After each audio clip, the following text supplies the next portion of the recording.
A sight which to people from all over the world means simply London in summer. The travel posters have come to life. They're changing the guard at Buckingham Palace. The Queen is in residence, and for the Queen's Guard, this is a daily routine in the forecourt of the palace. While along the Mall, the St. James's Palace detachment arrives with corps of drums at Ambassador's Court. Part of this palace is still a royal residence, and ambassadors are still accredited to the Court of St. James. The Queen's Colour of the Guard is lodged here with honour daily in the officers' guard room.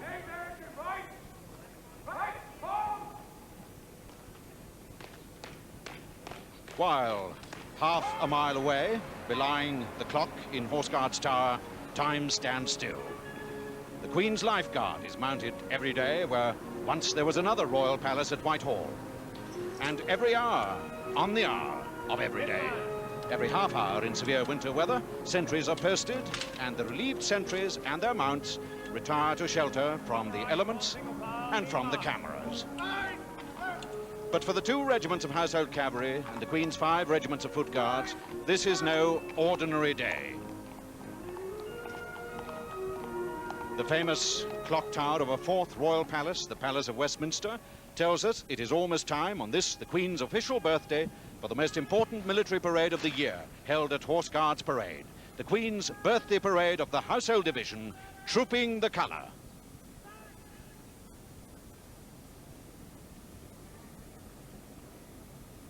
Facing west, William Kent's fine 1750 facade of the Horse Guards building, headquarters of London District and the Household Division, whose flag flies above. And on the vast arena of the parade ground, with the Admiralty building to the north, 8 guards are already in position. On the extreme right of the parade and on the southwest corner of the square are the escort for the colour of the 2nd Battalion Grenadier Guards, which will be trooped this morning in a ceremony known to the regiments of foot guards for over 2 centuries. The ceremony will be watched by Her Majesty the Queen from the saluting base to the east of the parade ground in front of Horse Guards Arch. More than 3 centuries ago, the Tudor and the Stuart kings and queens watched royal displays of skill and courage in the tilt yard of the palace, not a lance's thrust from here. This is one of central London's largest open spaces, and to the west, one of London's favourite shady and quiet retreats on hot summer days, St. James's Park, 93 acres. Once marshland, then drained to become a royal deer forest, later a royal garden. An ornamental lake is hidden by the trees. It runs almost the whole length of the park and gives refuge to a great variety of birds, and birds from civil service offices too. North American pelicans sun themselves on its banks. All the wildlife sleeping off the effects of last night's splendid fireworks display, which was watched by Her Majesty the Queen from Buckingham Palace, where the first 2 divisions of the Sovereign's escort, found by the Blues and Royals, are drawn up, as through the archway from the quadrangle into the forecourt comes Her Majesty the Queen. She's accompanied by 3 royal princes, all colonels of foot guard regiments, and she herself, as the crowds will shortly see for the first time, is dressed in the uniform as Colonel-in-Chief of the Grenadier Guards. She first attended this parade 31 years ago as their colonel. She wears their white plume, the star and ribbon of the Order of the Garter, and 6 medals: the Imperial Order of the Crown of India, the Defence Medal, the War Medal, 39-45, King George V Jubilee Medal, King George VI Coronation Medal, and the Canadian Forces Decoration.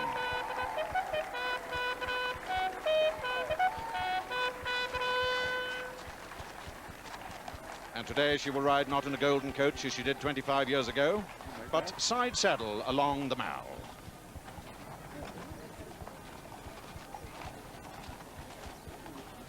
The first 2 divisions of the Sovereign's escort in Queen's Gardens.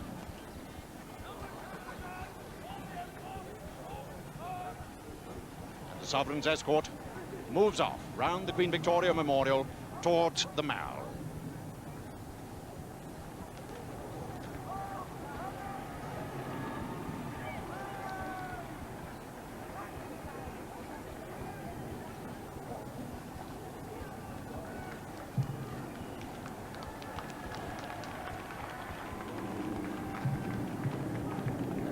at the other end of the Mall, in a barouche from the Royal Mews. In fine weather, it's been described as the most delightful of all carriages.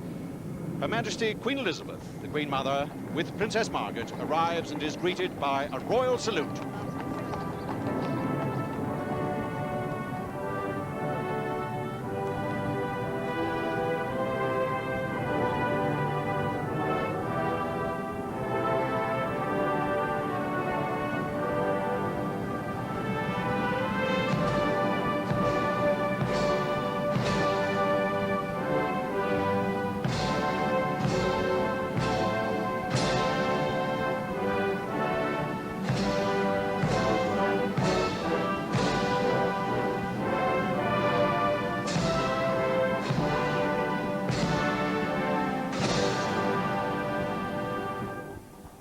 Queen Mother in a white and green chiffon dress with hat to match, Princess Margaret in rose pink. In the second barouche, her lady-in-waiting, Mrs. Patrick Campbell-Preston, and her treasurer and equerry, Sir Ralph Anstruther. The famous Venetian window of the Major General's office, from which members of the royal family, guests of Queen Elizabeth, will watch. The Major General of the Household Division, who's also General Officer commanding London District, is Major General John Swinton, and he'll be riding on the parade today. This was the Duke of Wellington's office when he was Commander-in-Chief, and he was colonel of 2 of the regiments on parade today. One of these regiments was the Grenadier Guards. 8 guards are drawn up, numbered 1 to 8, from right to left. On the right of the parade, the escort for the colour and number 2 guard are found by the 2nd Battalion of the 1st or Grenadier Regiment of Foot Guards. Number 3 and 4 guards are found by the 1st Battalion of the same regiment, formed in 1656 as a bodyguard to Charles II in exile. They wear a white plume to the left as right of the line among guards regiments. A grenade is the collar badge. The buttons are regular on tunic and on cuffs. And the regimental badge of the Grenadier Guards is the Royal Cipher, ER, reversed and interlaced, surrounded by the garter and surmounted by the Imperial Crown. 5 and 6 guards, making the corner of the parade, are found by the 1st Battalion Scots Guards, founded in the reign of Charles I, reformed on the restoration of the monarchy in 1660. No plume in the bearskin because they're centre of the line. The collar badge is a thistle, and the buttons on tunic and on cuffs are in 3s because they are the 3rd Guards Regiment. And the regimental badge of the Scots Guards is the star of the most ancient and most noble Order of the Thistle. 7 and 8 guards are found by the 1st Battalion Irish Guards, appearing on the birthday parade for the first time since 1974, when they trooped their colour, formed in 1900 by command of Queen Victoria, in recognition of her Irish troops' outstanding bravery in South Africa. A plume of St. Patrick's blue on the bearskin. Collar badge is a white shamrock. The buttons on tunic and on cuffs are in 4s. And the regimental badge of the Irish Guards is the Star of the Order of St. Patrick. In front of number 7 Guard, the new Queen's colour of the 2nd Battalion Grenadier Guards, presented at Buckingham Palace just a month ago today, and decked this morning with a laurel wreath to commemorate the battle honour Dunkirk 1940. It is held by Sergeant John Swain, whose father and uncle were both, like him, grenadiers. The right and the left escort sentries, Lance Corporals Harrison and McKinnon, are both 23 and joined the regiment when they were in their teens. To the south of the parade, in front of the trees and the garden wall of Downing Street, the massed bands of all 5 regiments of Foot Guards, the 3 regiments on parade, and the Coldstream and Welsh Guards, also the corps of drums of the 2 Grenadier battalions on parade, and the corps of drums and pipes and drums of the Scots Guards and the Irish Guards, some 375 musicians in all, under the direction of the Senior Director of Music, Guards Division, Major Dick Ridings, Coldstream Guards. Drum majors in front in state clothing. In command of the parade, the field officer and brigade waiting. Foot Guards appointment created by Queen Anne at her palace of Whitehall in August 1711. He is Colonel Greville Tufnell, Lieutenant Colonel commanding Grenadier Guards. He's riding Zebedee, as he did in 1975 when he was Brigade Major, and as such responsible for organising this parade. Commissioned into the regiment in 1952, and by the next year he was serving in the Canal Zone, so that 25 years ago he listened to the coronation on radio while on patrol.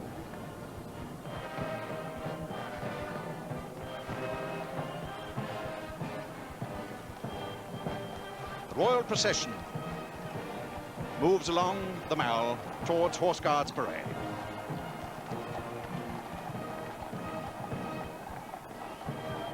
Two divisions of the Sovereign's escort, found by the Blues and Royals. Her Majesty, the Queen, riding Burmese, the horse which she's ridden every year since 1969, given to her by the Royal Canadian Mounted Police.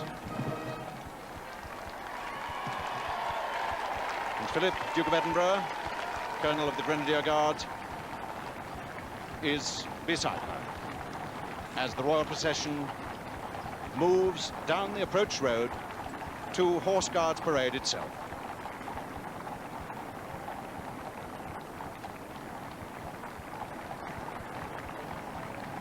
The Queen riding along behind 7 and 8 guards to the north of the parade. Burmese, 16 years old, immaculate in the state saddlery of the Grenadier Guards.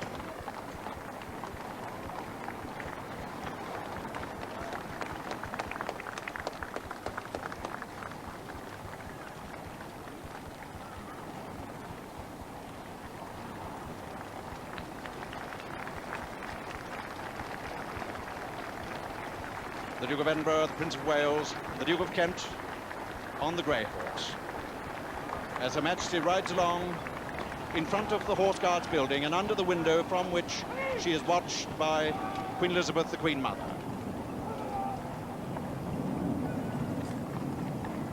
She looks up and salutes Queen Elizabeth.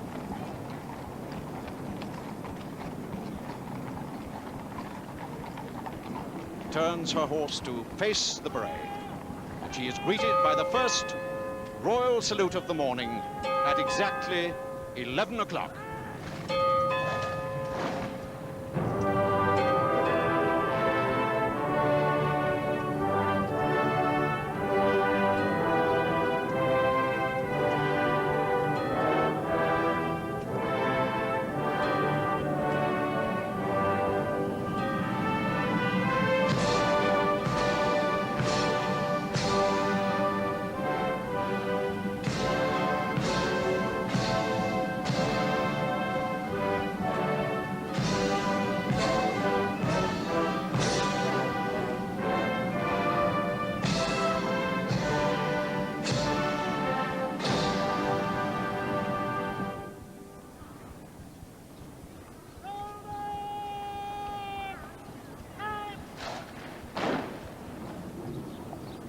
The Brigade Major, Lieutenant Colonel George West, Grenadier Guards, responsible for coordinating this complicated parade, rides with 4 troopers at the head of the procession, which now moves across the parade ground.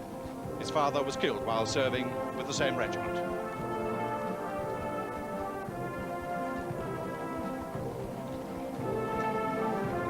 The mass bands play Speed Your Journey.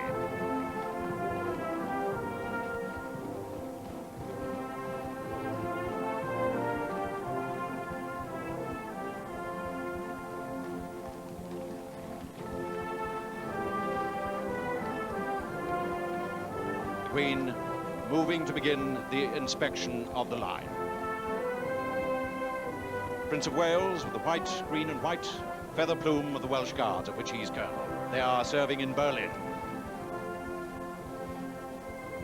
Major David Webb Carter, MC, Irish Guards, has taken part 4 times in this parade, and he's with me this morning.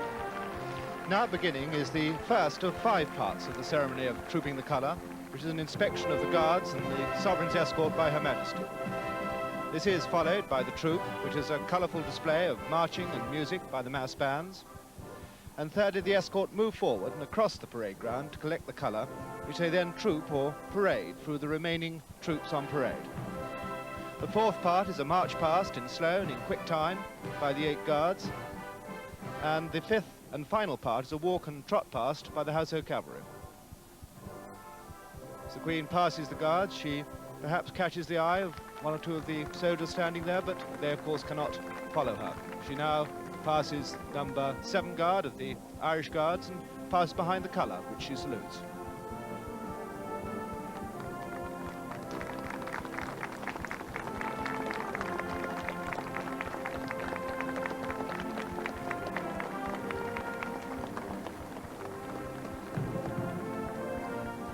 As the Queen reaches the end of number 8 guard, she passes the adjutant, Major Oliver Lindsay of the Grenadier Guards, mounted on the bay gelding, march past. Behind, the Princes of the Blood, and followed by the Master of the Horse and Goldstick in waiting, Lord Mountbatten. And at the back, in the cocked hat, Major General John Swinton, the Major General commanding the Household Division, and in overall command of all the troops on parade today. The Queen now moves past the Household Cavalry and past the standard of the Blues and Royals, which bears the royal coat of arms and the principal battle honours of the regiment.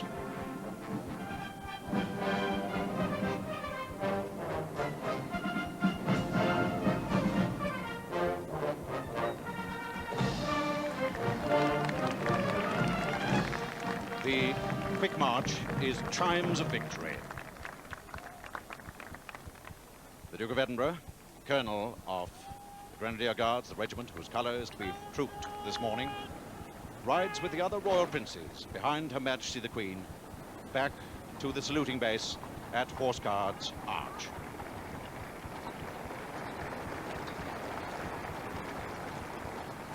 A new Master of the Horse riding this morning, the 15th Earl of Westmoreland. New Master of the Horse for the first time in 42 years, the Duke of Beaufort, usually seen at this Queen's birthday parade.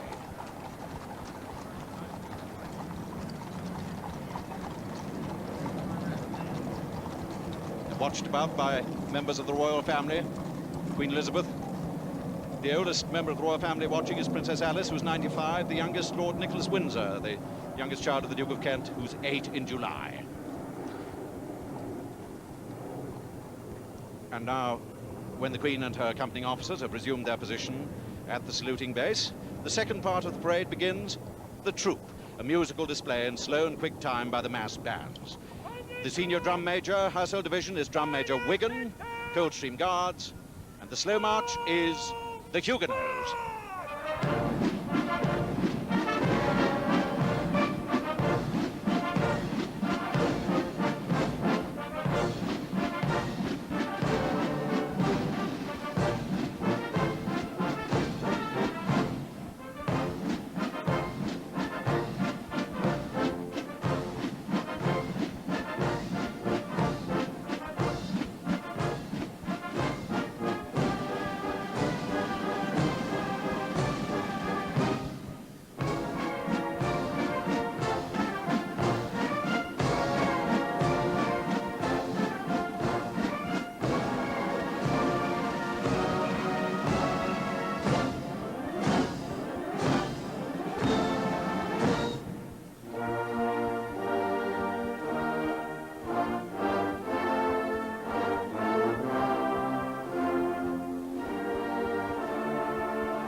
The drummer's call is the signal for the officers of the escort to take post.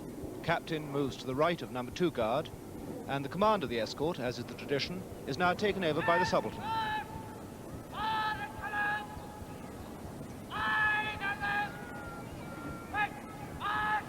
Lieutenant Jamie Bruce, age 25, grenadier for some 7 years. Seen service already in Hong Kong, Borneo and Belize. Behind him, the ensign with the white colour belt.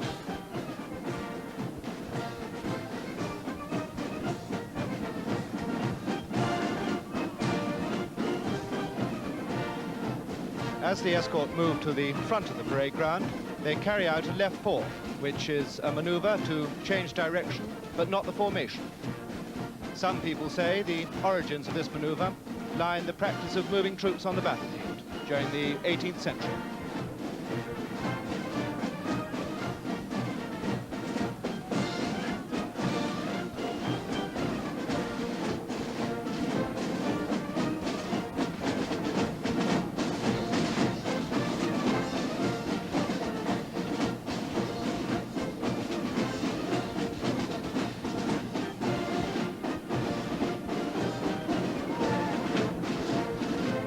March, the British Grenadiers, the traditional quick march of the right flank company.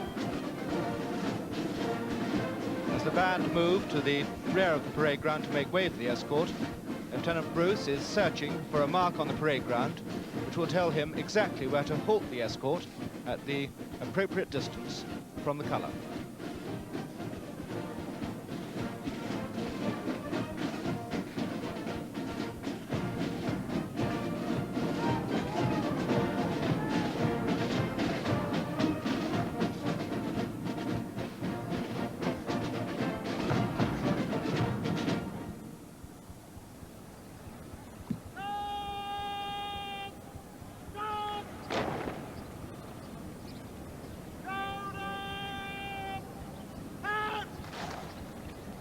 At this point, the Regimental Sergeant Major, RSM David Webster, who is the senior soldier on parade, moves to the front of the escort to collect the colour and hand it to the ensign.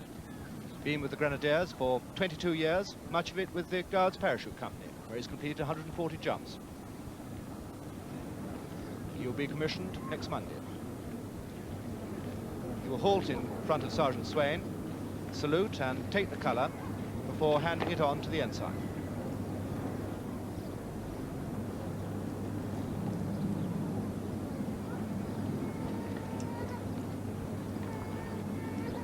As soon as the ensign has received the colour, he will turn about, show it to the escort, and they will present arms. The NCOs on the flanks will turn outwards to symbolise the protection afforded to the colour.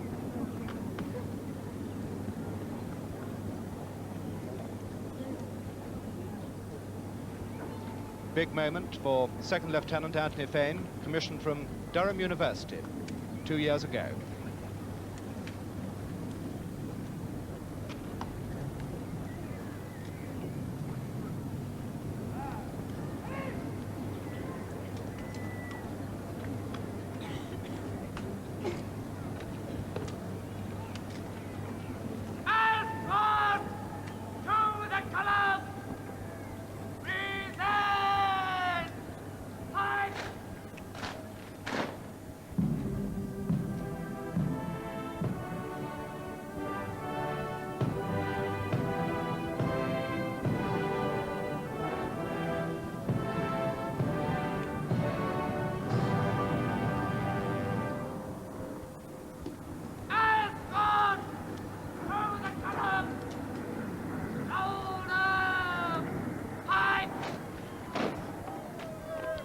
The ensign, Sergeant Swain, and his 2 sentries now take their places with the escort, which from now on, that the colour is with it, will be called the escort to the colour.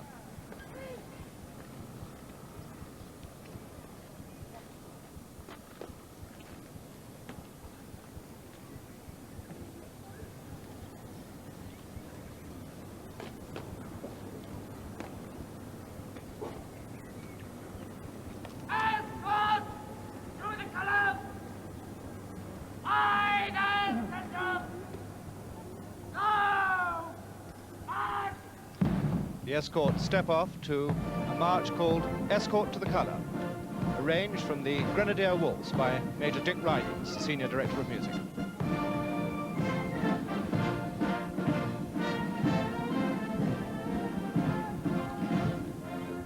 At this stage, the mass bands carry out a movement called the spin wheel.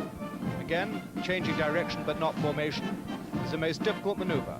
It's not written down in any manual, but the way it is done is handed down from generation to generation, musician to musician. The two parts of the mass bands end facing in opposite directions, and the one half turns about on a sign with the white gloves of the Senior Director of Music.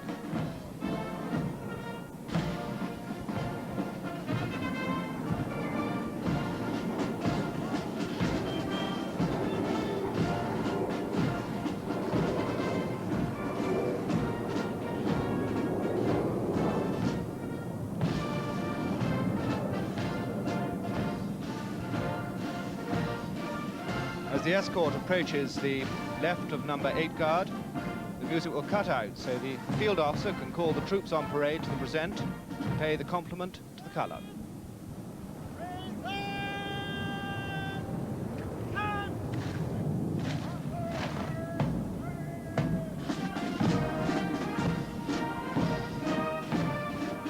In 1700, as the army gradually became organised as a regular force, battalion colours replaced the old company flags around which leaders rallied their men in battle. It became the practice to carry the colours down the ranks at the end of a day's march, and to escort them with due honour to the billet in which they were to be lodged for the night. Lodging the colour differed little from today's ceremony.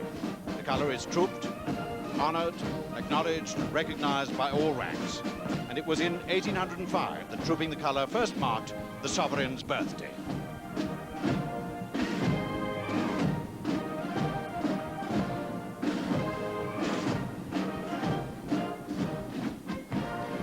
In 1707, a new colour cost £30.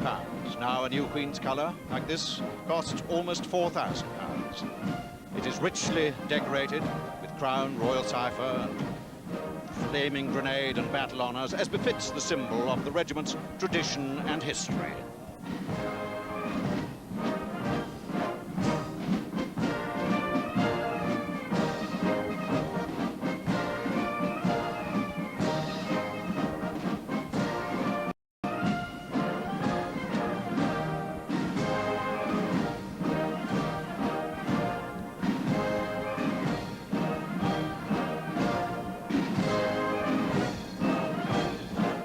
Remember that the captain of the escort, Major Sam Coleridge, did not accompany the escort, but remained with number 2 guard. As the escort reaches him, he picks up his place on the right of the escort in order to reassume command. In the meantime, the subaltern, Lieutenant Bruce, marks time in order to revert to his original position on the left of the escort. The ensign remains in the centre.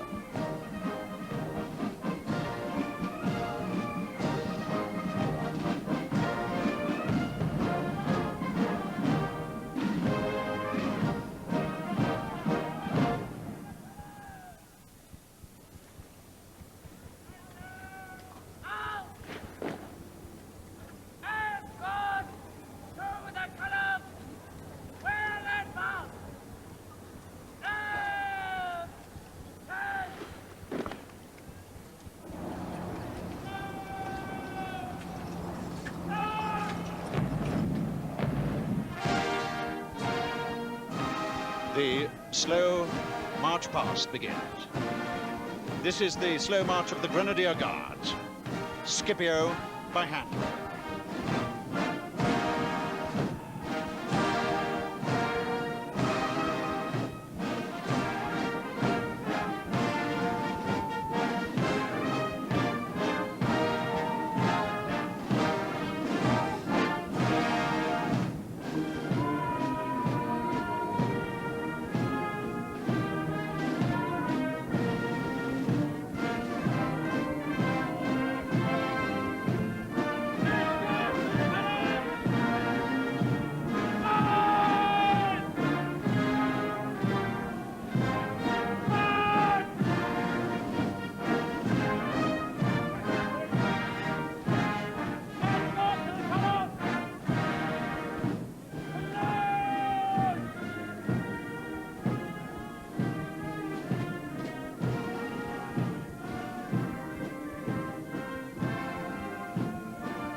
5 and 6 Guards. March past to the slow march of the Scots Guards, garb of Old Gaul.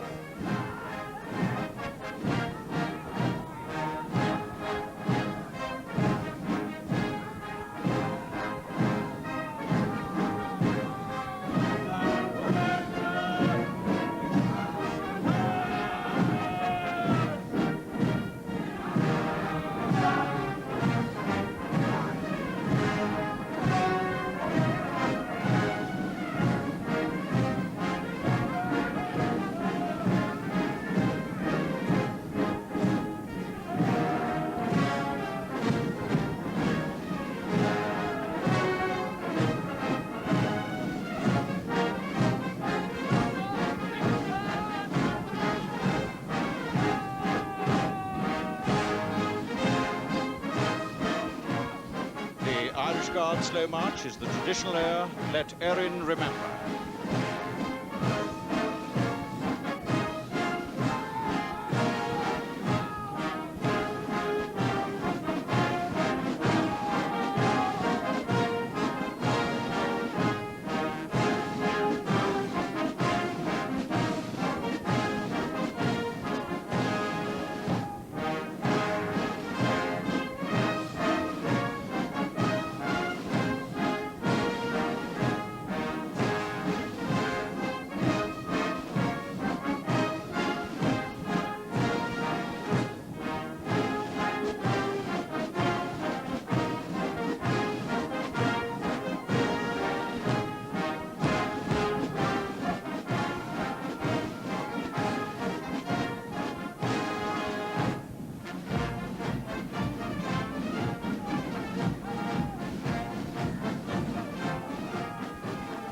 Grenadier Guards, quick march.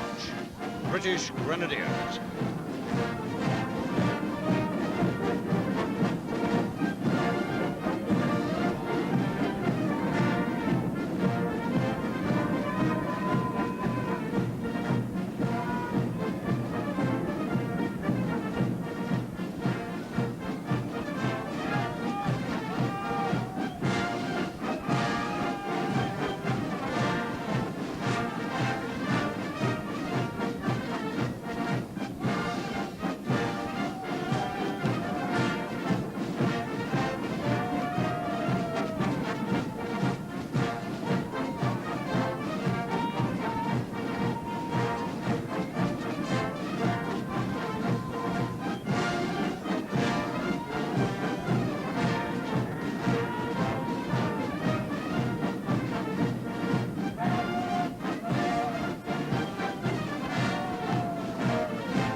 The quick march of the Scots Guards, Elan Lally.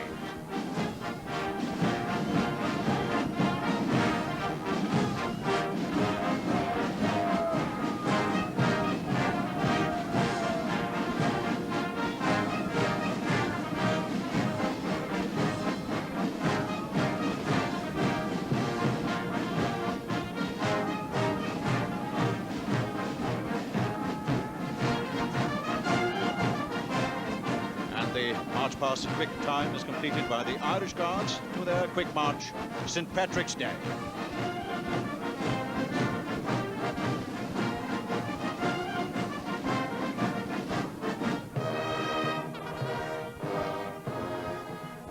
The massed mounted bands of the Life Guards and Blues and Royals, led on the parade by Captain Brian Keeling, Director of Music, Blues and Royals, and with Cicero Drum Horse of the Life Guards on the right and Hercules and the Blues and Royals on the left, move into the centre of the arena to play for the walk and the trot past of the Household Cavalry. The standard of the Blues and Royals presented here on Horse Guards on the 30th of May, 1973. Carried by Squadron Corporal Major Sellers. The officers' horses of the Blues and Royals with the beards or throat plumes of the Royals, the Royal Dragoons, whom the Royal Horse Guard, the Blues, were amalgamated in 1969. The Life Guards.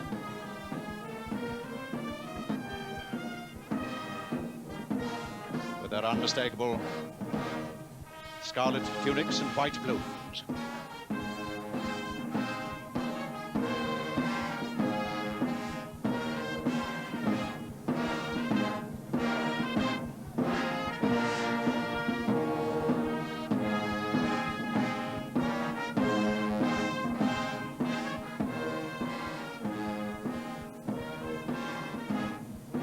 Field officer of the escort, Major Richard Wilkinson, leads the Household Cavalry to the east side of the parade ground. And the Foot Guards present arms to honor the Household Cavalry as they walk past.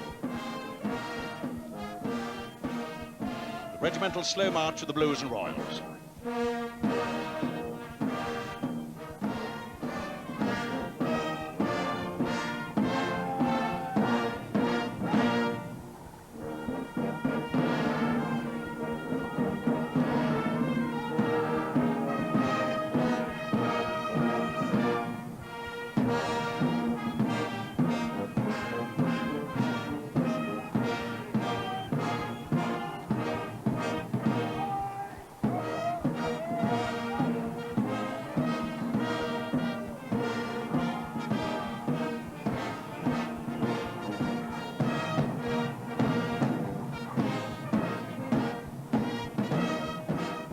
Regimental slow march, the Life Guards.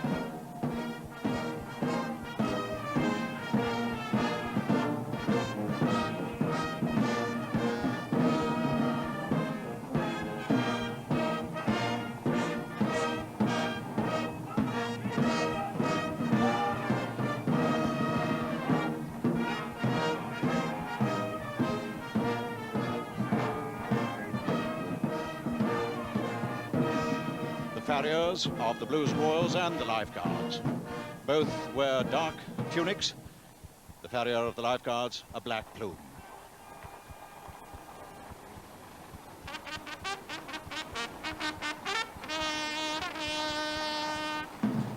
The trumpeter, who alone rides on a white horse so that he can be seen easily on the battlefield, sounds the signal for the trot.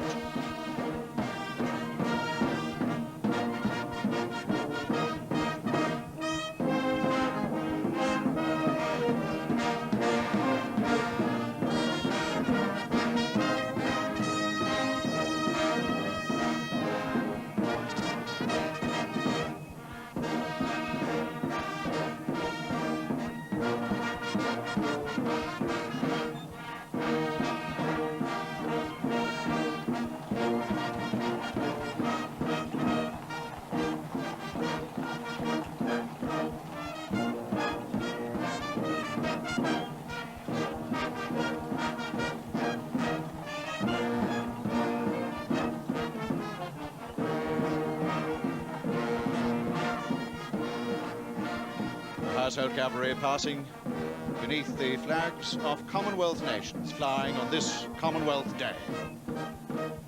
The field officer of the escort, Major Wilkinson, signals with his sword. And the Blues and Royals wheel round to trot past before the Colonel-in-Chief, Her Majesty the Queen.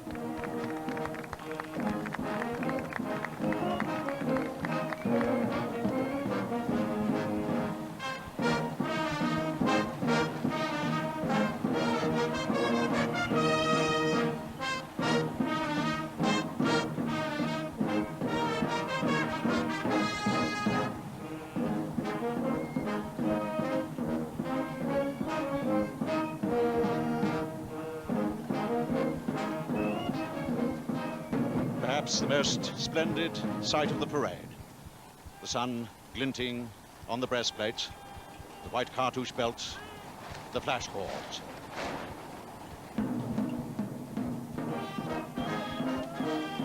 And the tune, of course, the keel roll.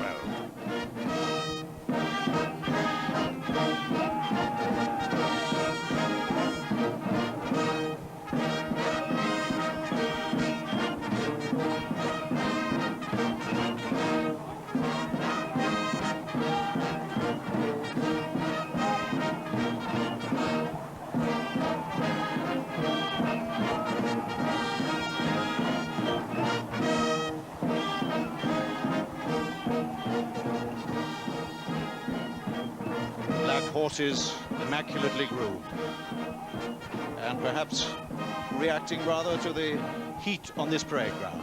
The temperature this afternoon is estimated to go into the 80s.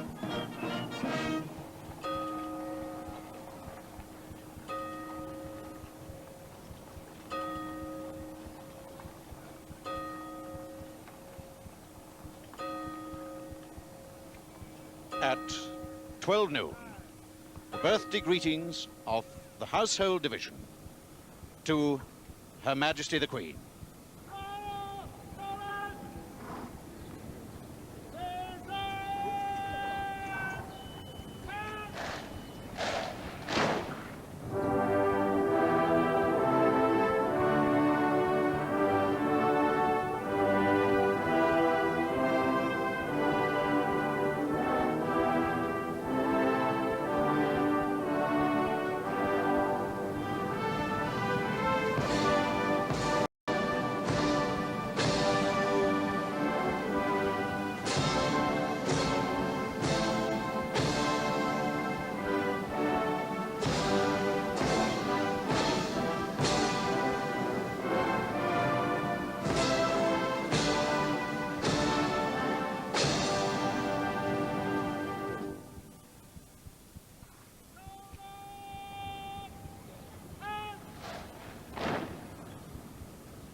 In the sight of such splendid pageantry, one might forget the other skills which are held by the soldiers on parade.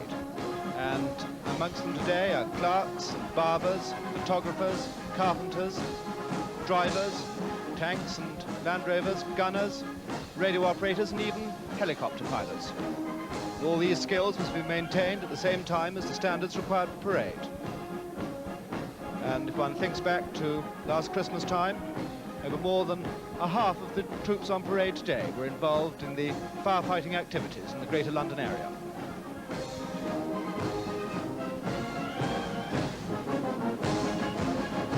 The Queen rides towards the Mall at the head of her guards. And these finest of troops, which visitors to Britain, and indeed we ourselves, delight to see performing their ceremonial duties and providing a backdrop to the pageantry for which this country, through the centuries, has become famous, have today taken part in something which is more to men of the Household Division than a complicated annual ritual. It's a way of expressing, in visible terms of personal care and excellence, their pride in the privileged position which they claim as household troops, and their commitment to the sometimes unfashionable ideal of service. At the beginning of her reign, shortly after her coronation, the young Queen expressed her resolve not just to rule, but to serve in the tradition of her father and her family. The men of the Household Division, on this her official birthday, had made her aware once again that she's surrounded and even now followed down the Mall by men who inherit traditions of service that together span almost 18 centuries of human history.